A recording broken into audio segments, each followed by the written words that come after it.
Friends, welcome to my channel option strategies Telugu. ఈరోజు మనం ఈ వీడియోలో లాంగ్ టర్మ్కి ఎలాంటి స్టాక్స్ సెలెక్ట్ చేసుకోవాలి అనేది చూద్దాం.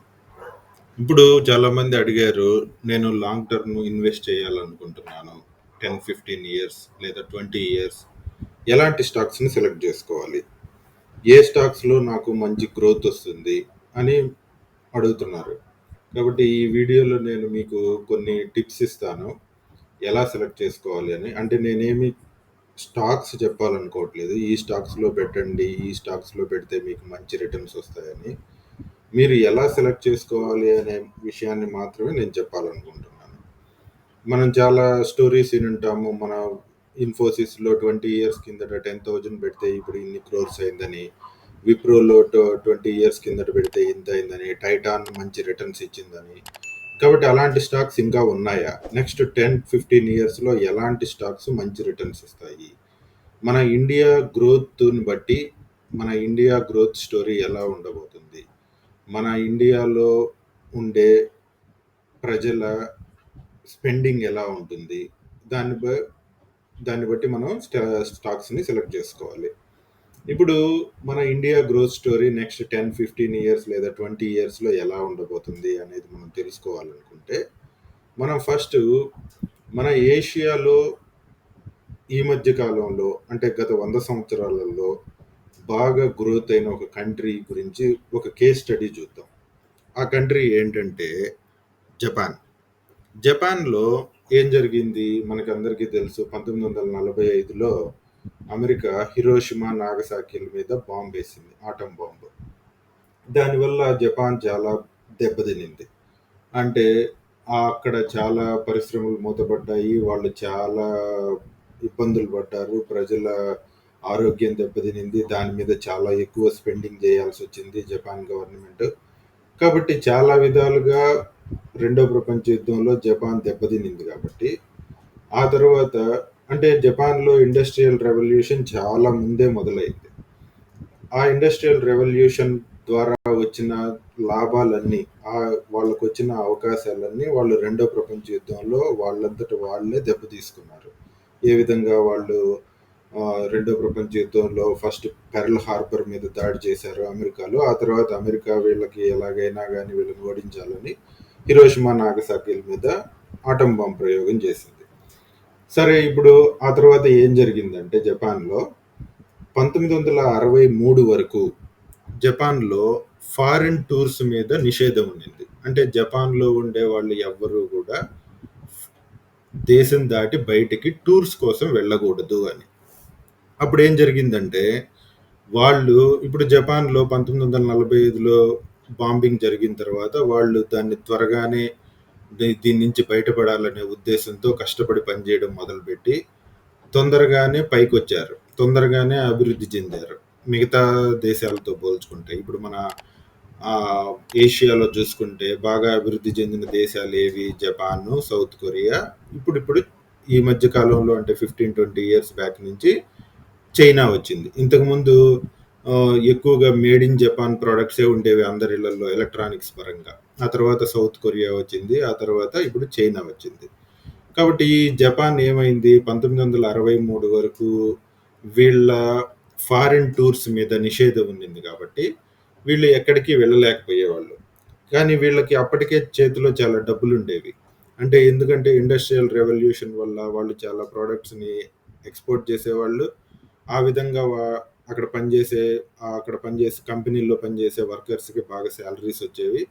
కాబట్టి వాళ్ళు స్పెండ్ చేయడానికి, అంటే వాళ్ళు ఎక్కువ డబ్బులు వచ్చినప్పుడు వాళ్ళకి లీజర్ టైం ఉంటుంది, తర్వాత వాళ్ళకి డిస్పోజబుల్ మనీ అంటాం. అంటే ఆ మనీని మనం డిస్పోజ్ చేసినా కానీ మన రెగ్యులర్ లైఫ్ మీద ఎలాంటి ప్రభావం చూపించదు. అలాంటి డిస్పోజబుల్ మనీ కూడా జపాన్ పీపుల్ దగ్గర ఉండేది. కానీ వాళ్ళు ఫారిన్కి వెళ్ళడానికి నిషేధం ఉండింది కదా 1963 వరకు, ఎట్లాగో వెళ్ళలేకపోయేవాళ్ళు. ఆ తర్వాత ఈ జపాన్ పీపుల్ మీద హాలీవుడ్ సినిమాల ప్రభావం కూడా చాలా ఉండేది. అంటే హాలీవుడ్లో వాళ్ళు చూపించేవాళ్ళు, శాన్ ఫ్రాన్సిస్కో ఇలా ఉంటుంది, లాస్ ఏంజలస్ ఇలా ఉంటుంది, న్యూయార్క్ ఇలా ఉంటుంది అని. అంటే అక్కడ ఉండేవాళ్ళు, జపాన్లో ఉండేవాళ్ళు అమెరికాకి వెళ్ళాలని, అక్కడ అమెరికాని చూడాలని అనుకుంటా ఉండేవాళ్ళు. కానీ 63 వరకు ఫారిన్ ట్రిప్స్ మీద నిషేధం ఉన్నింది కదా. ఆ తర్వాత నిషేధం ఎత్తేసినా గానీ వాళ్ళు పెద్దగా వేరే దేశానికి వెళ్ళడానికి ఇంట్రెస్ట్ చూపిలేదు. కా కానీ వాళ్ళు ఏం చేశారంటే వాళ్ళ దగ్గరే చాలా దీవులు ఉన్నాయి కాబట్టి, జపాన్ అంటే కొన్ని దీవుల సముదాయం కదా. కాబట్టి ఆ దీవుల్ని వాళ్ళు అమెరికా బీచ్‌ల్లాగా లేకపోతే అమెరికాలో ఉండేటటువంటి రిసార్ట్స్ లాగా వాళ్ళే డెవలప్ చేసుకుంటా వచ్చారు. ఆ తర్వాత ఏం జరిగిందంటే 1990కి వచ్చేటప్పటికి వీళ్ళందరి దగ్గర బాగా డబ్బులొచ్చేసాయి. అంటే వాళ్ళు జపాన్ ఈ వరల్డ్ వార్ జ్ఞాపకాలన్నిటిని మర్చిపోయి వాటి నుంచి బయటపడి చాలా బాగా అభివృద్ధి చెందింది. 1990కి వచ్చేటప్పటికి వాళ్ళు ఇంకా ఫారిన్ ట్రిప్స్ వెళ్ళడం మొదలుపెట్టారు.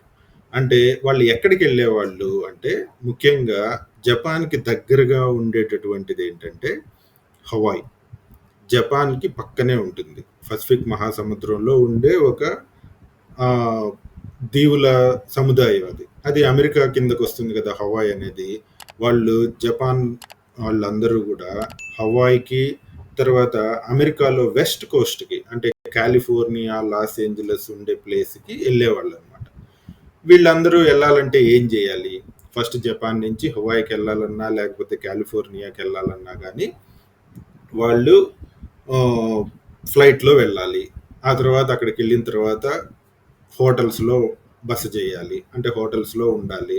అక్కడుండే విమ ఫ్లైట్సు చార్జెస్ పెరిగాయి. తర్వాత హోటల్స్ లాభపడ్డాయి. తర్వాత వీళ్ళందరూ అక్కడికెళ్ళిన తర్వాత వెకేషన్‌కి మళ్ళీ వెనక్కి తిరిగొచ్చేటప్పుడు ఏం తెచ్చుకునేవాళ్ళంటే, జపాన్‌లో ఎలక్ట్రానిక్స్ ఇవన్నీ దొరికేవి గానీ, వాళ్ళకి కావాల్సినటువంటి మంచి పర్ఫ్యూమ్సు, వాచ్‌లు, తర్వాత వాళ్ళకి కావాల్సినటువంటి ఆల్కహాలిక్ డ్రింక్సు ఇలాంటివి దొరికేవి కాదనమాట.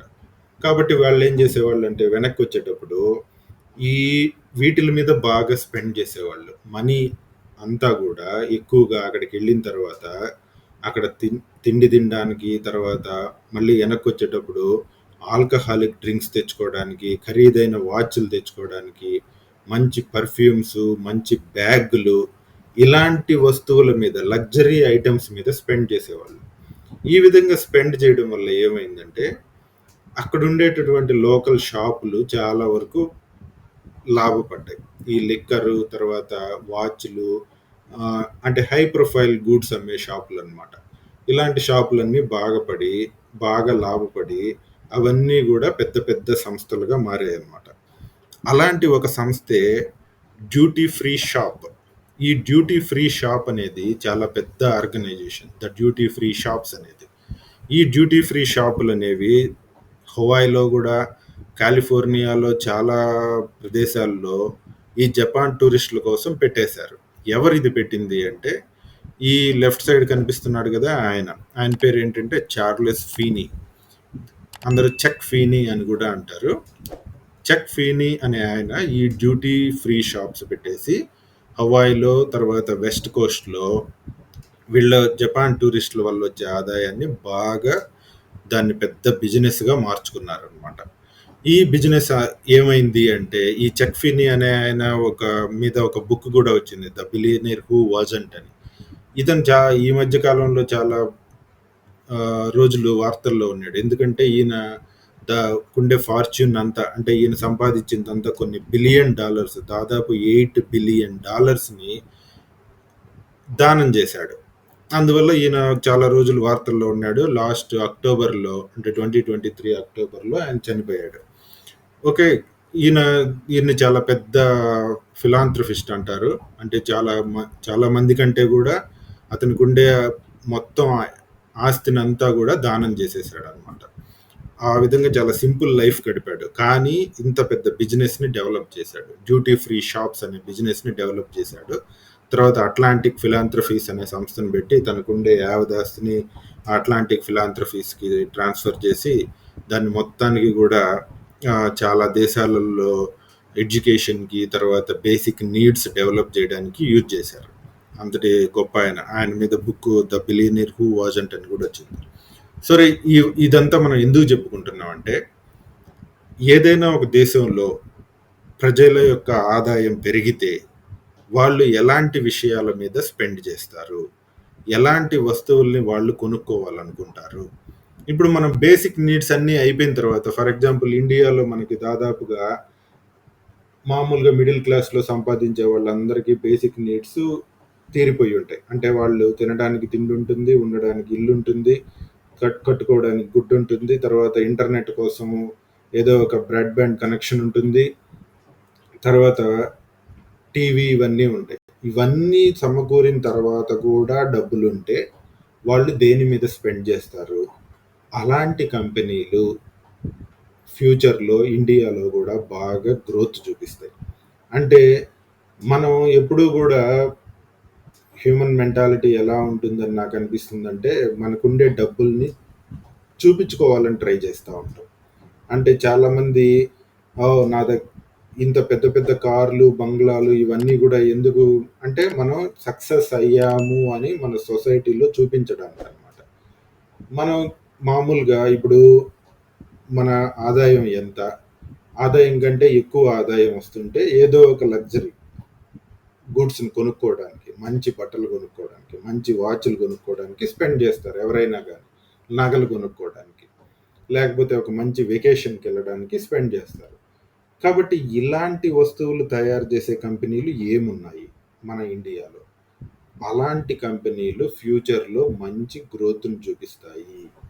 అది నేను ఈ జపాన్ స్టోరీ నుంచి మీకు చెప్పాలనుకున్నది. కాబట్టి ఏ దేశంలో అయినా గానీ జనాల యొక్క తలసరి ఆదాయం పెరిగితే, వాళ్ళు స్పెండ్ చేసేది ఎక్కువగా లగ్జరీ ఐటెమ్స్ మీదే. ఎందుకంటే బేసిక్ నీడ్స్ అన్నీ గూడా తీరిపోయి ఉంటాయి వాళ్ళకప్పటికే. వచ్చే ఆదాయాన్నంతా గూడా వాళ్ళు లగ్జరీ ఐటెమ్స్ అంటే వెకేషన్స్‌కెళ్ళడం, లేకపోతే నగలు కొనుక్కోవడం, వాచులు కొనుక్కోవడం, లేకపోతే బయట రెస్టారెంట్‌లలో ఫుడ్ తినడం, ఇలాంటి వాటిల మీద స్పెండ్ చేస్తారనమాట. మంచి వెహికల్స్ కొనుక్కోవడం లాంటివి వాటిల మీద. కాబట్టి మనం ఇండియాలో అలాంటి కంపెనీలేవున్నాయి. ఫ్యూచర్‌లో అంటే నెక్స్ట్ 10, 15, 20 ఇయర్స్‌లో ఏ కంపెనీలు అలాంటి మ్యాసివ్ గ్రోత్‌ని చూపిస్తాయి అని మనమే ఆలోచించుకొని, మన చుట్టూ ఉండే వాటిని పరిశీలిస్తే మనకు అలాంటి కంపెనీలు కళ్ళ ముందే కనిపిస్తాయి.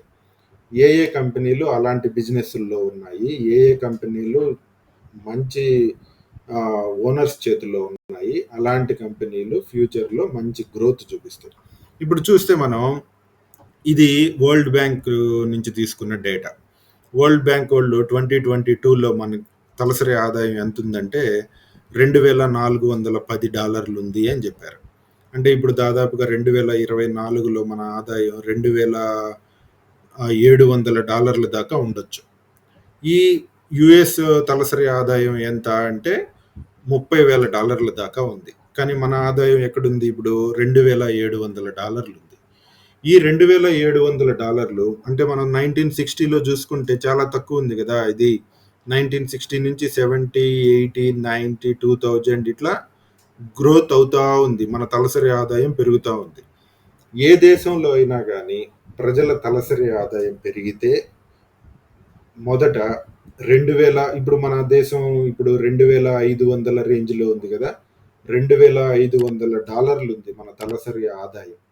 ఈ తలసరి ఆదాయం $2,500 నుంచి $5,000 మధ్యలో ఉంటే, అంటే $5,000కి గ్రోత్ అయితే, మన తలసరి ఆదాయం $5,000 గానైతే, ఈ 140,00,00,000 మంది తలసరి ఆదాయం ఒక్కొక్కరిది $5,000 గానైతే, అప్పుడు చూడండి ఎంత మ్యాసివ్ గ్రోత్ ఉంటుందో చాలా కంపెనీలలో. అంటే ప్రతి ఒక్కరు గూడా సూపర్ మార్కెట్‌లకో, మాల్స్‌కో ఎళ్లి అక్కడుండే వస్తువులు కొనుక్కుంటారు.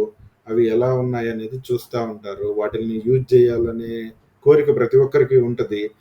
కానీ ఆదాయం లేక చేయలేరు. కానీ ఆదాయం పెరిగితే ఖచ్చితంగా వాళ్ళందరూ గూడా అక్కడ మనకు లభించే సర్వీసులనన్నిటిల్ని ఒక్కసారైనా గానీ వాటిల్ని ఎలా ఉంటాయో చూడాలని ప్రతి ఒక్కరు కోరుకుంటారు. కాబట్టి అలాంటి కంపెనీలు ఏమున్నాయి? ఇప్పుడు మామూలుగా అందరూ చెప్పేదేంటంటే 2500 నుంచి $5,000 వరకు పెరుగుతా ఉంటే పర్ క్యాపిటా ఇన్‌కమ్ తలసరి ఆదాయం ఎఫ్ఎంసీజీ స్టాక్స్‌లో అంటే fast moving consumer goods stocks బాగా పెరుగుతాయి. అంటే ఎఫ్ఎంసీజీ స్టాక్స్ మన దగ్గర ఏమున్నాయి? ఐటీసీ, వాళ్ళు మనకెక్కడ సూపర్ మార్కెట్‌కి పోయినా అన్ని ఐటీసీ వాళ్ళు తయారు చేసిన బిస్కెట్‌లు, చాక్లెట్‌లు, ఆట అన్నీ కనిపిస్తాయి. తర్వాత హిందుస్థాన్ యూనిలీవర్ లిమిటెడ్, హెచ్‌యుఎల్, తర్వాత కోల్గేట్ పామోలివ్ ఇట్లాంటి కంపెనీలన్నీ గూడా మనకి ఎఫ్ఎంసీజీ కిందకొస్తాయి. ఈ ఎఫ్ఎంసీజీ స్టాక్స్ అన్నీ గూడా బాగా గ్రోత్ చూపిస్తాయి. ఎందుకంటే అందరూ ఉన్నోళ్ళందరూ సూపర్ మార్కెట్‌కెళ్ళి అది ఇది కొనుక్కొని తినడమో, లేకపోతే వాళ్ళు ఇంటికి తెచ్చుకొని తయారు చేసుకొని తినడమో, వాటిల్ని యూజ్ చేసి ఎలా ఉన్నాయి చాక్లెట్‌లు, బిస్కెట్‌లు ఇట్లాంటి వాటిలిని అన్నిటిని ట్రై చేస్తారు. అలాంటి స్టాక్స్ మంచి గ్రోత్ ఇస్తాయి. తర్వాత $5,000 దాటిన తర్వాత ఇంకా గూడా లగ్జరీ గూడ్స్ మీద బాగా ఎక్కువ స్పెండ్ చేయడం పెరుగుతుందనమాట. కాబట్టి మన పర్ క్యాపిటా ఇన్‌కమ్ పెరుగుతా ఉంది గాబట్టి, ఇలాంటి స్టాక్స్ అన్నీ గూడా అంటే జనాలకి కావాల్సిన లగ్జరీ ఐటెమ్స్ తయారు చేసే కంపెనీలన్నీ గూడా బాగా పెరుగుతాయి అనేది ఫ్యూచర్‌లో ఒక నమ్మకం. కాబట్టి మన దేశంలో అలాంటి స్టాక్స్ ఏమున్నాయి అనేది చూస్తే, ఈ మధ్య ఫిబ్రవరి 2024లో గోల్డ్‌మ్యాన్ సాక్స్ అనే కంపెనీ ఉంది గదా! ఈ గోల్డ్‌మ్యాన్ సాక్స్ ఏం చేసిందంటే, ఒక సర్వే చేసి మన ఇండియాలో 2027కి 10,00,00,000 మంది అఫ్లూయెంట్ కన్జ్యూమర్స్ ఉంటారు అని చెప్పింది. అంటే 140,00,00,000 మందిలో 10,00,00,000 మంది అఫ్లూయెంట్ కన్జ్యూమర్స్. అంటే అఫ్లూయెంట్ అంటే బాగా రిచ్ పీపుల్ అనమాట. అంటే బేసిక్ నీడ్స్ అన్నీ గూడా ఫుల్‌ఫిల్ అయిపోయినోళ్ళు. ఆల్రెడీ వాళ్ళకి ఉండడానికి ఇల్లుంది. ఆల్రెడీ మంచి జాబ్‌లున్నాయి హస్బెండ్, వైఫ్‌కి. తర్వాత వాళ్ళకి 3 పూట్ల తినడానికి ఏమి ఇబ్బంది లేదు. వాళ్ళకి మంచి ఆదాయం వస్తా ఉంది. ఈ అన్ని ఖర్చులు పోను బాగా మిగులుతా ఉందన్నమాట. అలాంటి వాళ్ళు కనీసం 10,00,00,000 మంది ఉంటారు 2027కి మన దేశంలో అని చెప్తున్నారు. ఈ 10,00,00,000 మంది ఆ మిగిలిన డబ్బుల్ని ఎక్కడ ఖర్చు పెడతారు? ఏదైనా వెకేషన్‌కి పోదాం అనుకుంటారు. లేకపోతే నగలు కొనుక్కుందాం అనుకుంటారు. లేకపోతే ఏదైనా మంచి వెహికల్ కొనుక్కుందాం అనుకుంటారు. లేకపోతే బయటికెళ్ళి ఏదైనా రెస్టారెంట్‌లో ఫుడ్ తిందాం అనుకుంటారు. ఇలాంటి కంపెనీలన్నీ ఫ్యూచర్‌లో మంచి గ్రోత్ చూపిస్తాయనే ఉద్దేశంతో గోల్డ్‌మ్యాన్ సాక్స్ వోళ్ళు కొన్ని కంపెనీలు లిస్ట్ ఇచ్చారు. ఈ కంపెనీలు మంచి గ్రోత్ చూపిస్తాయి అని. ఏంటవి? టైటాన్. టైటాన్ అంటే వాళ్ళ మెయిన్ ఇన్కమ్ అంతా ఎక్కడి నుంచి వస్తుంది? జ్యువెలరీ నుంచి వస్తుంది. అంటే తనిష్క్. ఈ తనిష్క్, క్యారెట్ లేన్, మియా ఇట్లాంటి బ్రాండ్స్ అన్నీ ఉన్నాయి టైటాన్ కింద. వాళ్ళు ఆ బ్రాండ్స్ నుంచి వచ్చే జ్యువెలరీ గ్రోత్ బాగుంటుంది. ఆ జ్యువెలరీ నుంచి వచ్చే రెవెన్యూ బాగుంటుంది నెక్స్ట్ డికేడ్‌లో లేకపోతే 15 ఇయర్స్‌లో అని గోల్డ్‌మ్యాన్ సాక్స్ వాళ్ళు చెప్తున్నారు. కాబట్టి టైటాన్ స్టాక్ బాగా పెరగొచ్చు. అదేవిధంగా అపోలో హాస్పిటల్స్. అపోలో హాస్పిటల్స్ అంటే మనం తెలుసు అందరూ హాస్పిటల్ అంటే పర్టిక్యులర్‌గా సౌత్ ఇండియాలో అందరూ ఎక్కువగా అపోలో హాస్పిటల్స్‌కే వెళ్తా ఉంటారు. అంటే ఏ చిన్న సిటీలో చూసినా అపోలో హాస్పిటల్ వాళ్ళది ఒకటి ఉంటుంది బ్రాంచ్. తర్వాత అది మనకి ట్రస్ట్ అనమాట. అపోలో హాస్పిటల్‌కి వెళ్తే మంచి డాక్టర్లు ఉంటారు. అక్కడ అందరూ చూస్తారు మనల్ని. మనకి ఏదైనా డిసీజ్ ఉంటే ఈజీగా ఫైండ్ ఔట్ చేస్తారు అనేది. కాబట్టి అపోలో హాస్పిటల్ స్టాక్ కూడా బాగా పెరగొచ్చు. ఫీనిక్స్ మిల్స్ అంటే ఫీనిక్స్ మాల్స్ ఉన్నాయి. ప్రతి చోట ప్రతి సిటీలో కూడా ఇప్పుడు ఫీనిక్స్ మాల్స్ అనేవి ఒక బెంగుళూరులోనే 5, 6 మాల్స్ ఉన్నట్టున్నాయి. ఈ మధ్య ఫీనిక్స్ మాల్ ఆఫ్ ఏషియా అనేది కూడా ఒకటి కట్టారు. కాబట్టి అట్లా ఫీనిక్స్ మాల్స్ కట్టేవాళ్ళు అంటే అందరూ డబ్బులుండే వాళ్ళంతా మాల్‌కి వెళ్ళి ఎక్కువగా స్పెండ్ చేస్తూ ఉంటారు కదా! ఆ విధంగా ఫినిక్స్ మాల్స్ అంటే ఫినిక్స్ మిల్స్ లిమిటెడ్ వాళ్ళు నిర్వహించే Phoenix malls, make my trip అందరూ ఎక్కువగా ఫ్లైట్స్ బుక్ చేసుకుంటా ఉంటారు. తర్వాత వెకేషన్స్ బుక్ చేసుకుంటా ఉంటారు. తర్వాత జొమాటో అందరికీ తెలిసిందే ఫుడ్ ఆర్డరింగ్ యాప్. అంటే స్విగ్గీ కూడా త్వరలోనే ఐపీఓకి వస్తుంది అంటున్నారు. అప్పుడు ఐపీఓకి వస్తే స్విగ్గీ కూడా యాడ్ అవుతుంది దీనికి. Devyani International Limited, Sapphire Foods Limited, KFC, Pizza Hut, Taco Bell లాంటి ఫాస్ట్ ఫుడ్ చైన్స్ అన్నీ కూడా వీళ్ళ కిందే ఉన్నాయి. Devyani International Limited, Sapphire Foods Limited. కాబట్టి అందరూ కూడా డబ్బులు ఉండేవాళ్ళు ఏదో ఒకటి ట్రై చేయాలనుకుంటారు కదా! బయటికెళ్ళి ఏదో ఒక రెస్టారెంట్‌లో తిందాం అనుకుంటారు. మన ఇండియన్ ఫుడ్ దొరికేవే కాకుండా బయటికెళ్ళి పిజ్జాలు తిందామనో, బర్గర్‌లు తిందామనో, కేఎఫ్‌సికి వెళ్దామనో, ఫ్రైడ్ చికెన్ తిందాం అనుకుంటారు కదా! అట్లా ఆ విధంగా ఈ స్టాక్స్ అన్నీ కూడా బాగా పెరుగుతాయనేది వాళ్ళ ఉద్దేశం అనమాట. తర్వాత ఏషియర్ మోటార్స్ లిమిటెడ్. అంటే రాయల్ ఎన్‌ఫీల్డ్ బైక్స్ తయారు చేసేది ఏషియర్ మోటార్స్. కాబట్టి అందరూ ఇప్పుడు ఎక్కడ చూసినా గానీ రాయల్ ఎన్‌ఫీల్డ్ బైక్స్ బాగా కొంటున్నారు. కాబట్టి ఆ విధంగా గూడా వాళ్ళకి బాగా ఆదాయం వస్తుంది అని. ఇవి స్టాక్స్ మనకి మనం రెఫర్ చేసుకోవడానికి. ఇవే కాదు, మనం చుట్టూ జరిగే విషయాలను గమనిస్తూ ఉంటే, ఎలాంటి స్టాక్స్ ఫ్యూచర్‌లో పెరగొచ్చు అనేది మనకు తెలుస్తా ఉంటుంది. చూడండి, ఇప్పుడు మనం చెప్పుకున్నాం 2500 నుంచి 5000కెళ్తే per capita income, FMCG stocks అన్నీ గూడా బాగా పెరుగుతాయి. ఏంటవి? హెచ్‌యూఎల్, కోల్గేట్ పాల్మోలివ్, ఐటీసీ లాంటివి. తర్వాత ఇప్పుడు నాకర్థమైందేంటంటే, యూట్యూబ్‌లో చాలామంది వీడియోస్ చేస్తా ఉన్నారు.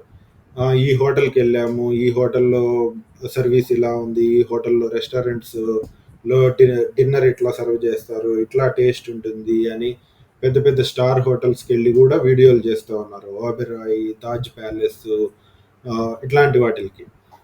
ఇప్పుడు అలా వీడియోలు చూసిన వాళ్ళల్లో కొంతమందైనా గాని, మన డబ్బులుంటే ఇలాంటివి మనం ట్రై చేయాలా అనుకుంటారు కదా!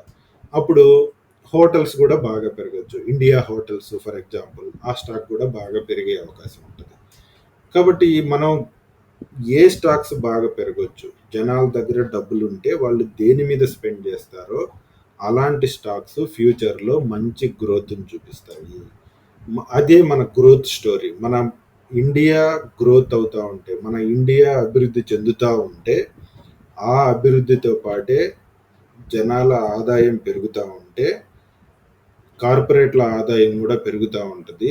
అదే విధంగా ఆ ఆదాయాన్ని వాళ్ళు గూడా మళ్ళా ఎంప్లాయీస్‌కి డిస్ట్రిబ్యూట్ చేస్తా ఉంటారు. ఆ ఆదాయం మళ్ళీ గూడా సిస్టమ్‌లోకొస్తూ ఉంటుంది. ఇదొక చైన్ అన్నమాట.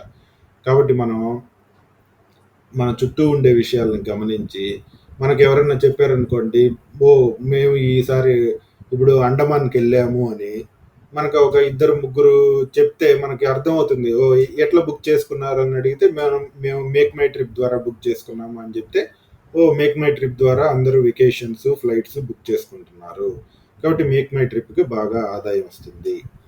మనకి అందరికీ తెలుసు, మనం టా టైటాన్‌కెళ్ళి అంటే తనిష్క్‌కెళ్ళి జ్యువెల్లరీ కొంటా ఉంటారు. తనిష్క్ అంటే ఇట్స్ అండర్ టైటాన్ గదా! టైటాన్ అంటే టాటాస్. టాటాల చేతిలో చాలా ఎక్కువ పర్సెంటేజ్ ఆఫ్ స్టాక్ ఉంది టైటాన్‌ది. టాటాస్ అంటే ట్రస్ట్ అని మనం నమ్ముతాం కాబట్టి ఇండియాలో. ఆహ్, ఎప్పుడైనా జ్యువెల్లరీ కొనాలనుకున్నప్పుడు ఎవరైనా గాని నమ్మకం ఉన్న చోటే కొంటారు. తనిష్క్ అంటే ఒక ట్రస్టెడ్ బ్రాండ్ అని ఏర్పడింది. కాబట్టి అందరూ తనిష్క్‌కెళ్ళి అక్కడ కొద్దిగా ఎక్కువ మేకింగ్ చార్జెస్ ఏస్తారు, ఎక్కువ సర్వీస్ చార్జ్ ఏస్తారని తెలిసినా గాని అక్కడ కొన్న బంగారాన్ని నమ్మొచ్చు అనే ఉద్దేశంతో అందరూ తనిష్క్‌కెళ్ళి కొంటా ఉంటారు. ఈ విధంగా జనాల దగ్గర ఎక్కువ డబ్బులొచ్చినప్పుడు ఇంకా ఎక్కువ నగలు కొంటారు. ఆ విధంగా టైటాన్ యొక్క స్టాక్ గూడా పెరుగుతా ఉంటుంది. చాలామంది చెప్పేదేంటంటే, Titan is still in embryonic stage. అంటే ఇంకా గూడా అది పెరిగే దశలోనే ఉందన్నమాట. ఇంకా చాలా గ్రోత్‌ని అది చూస్తుంది అనేదన్నమాట ఫ్యూచర్‌లో. కాబట్టి ఈ స్టాక్సే కాకుండా మీరింకా ఫైండ్ ఔట్ చేయండి. మీరింకా రీసెర్చ్ చేయండి. ఆ స్టాక్స్‌లో సిప్ చేస్తూ ఉండండి. అప్పుడు మీకు ప్రైస్ యావరేజ్ అవుతా ఉంటుంది. కాబట్టి లాంగ్ టర్మ్‌లో మీకు మంచి గ్రోత్ కనిపిస్తది. ఓకే. కాబట్టి మీరు ఏ ఏ స్టాక్స్‌లో ఇన్వెస్ట్ చేస్తున్నారు? ఏ స్టాక్స్ మీకు ఫ్యూచర్‌లో మంచిగా అనిపిస్తాయో చెప్పండి నాకు. ఓకే. మనం డిస్కస్ చేద్దాం ఇన్ ద కామెంట్స్‌లో. Okay. Thank you. Happy investing. By.